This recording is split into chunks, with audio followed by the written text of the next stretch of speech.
Hello, good day, sir. Good day. So first, I'll introducing myself. My name is Tolentino Jasper J, an IT student from Laguna State Polytechnic University, San Pablo City campus.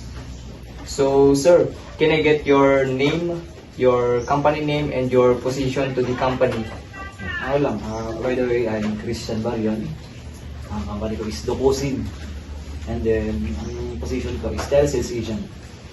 So, Mr. Baryon, so may I solicit your feedback because I've prepared 5 questions about the BPO company industry. So, are you ready, sir, for the questions? Okay, sige. So, sir, so for the first question, how many years of experience do you have with Dokusin industry? How many years? Ano na ako dyan? 1 year. So, 1 year. So, thank you for your feedback, Mr. Baryon. So, for the second question, why did you choose to join this industry?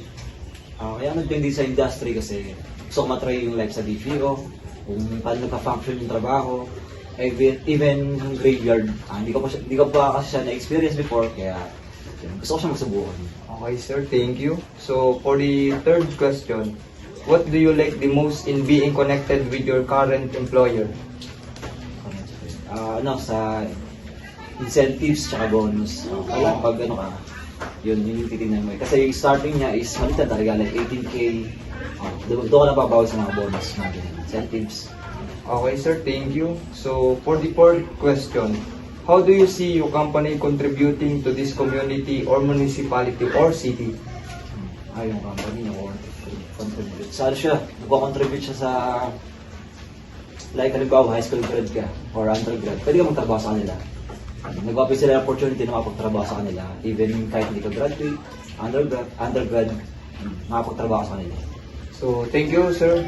So, for the last question, Mr. Baryon, what would it take for a student like me to become as successful as you? Kailangan pag bago ka pa lang, makikinig ka muna. Makikinig ka muna sa mga tinuturo ng mga dating agent. Kasi kailangan mo kasi makinig eh. Kahit gano'n katagal, makikinig ka sa kanila, and then kung kaya mo i-advance yung mga kailangan pag-aralan. Kasi yung flow ng is paulit-ulit lang. Kaya pag pinag-aralan mo siya ng advance, parang ang nangyayari, based kasi yung mga susunod na bukas ng mga kailangan mong pag-aralan. Yung mga sasabihin mo, bukas yun.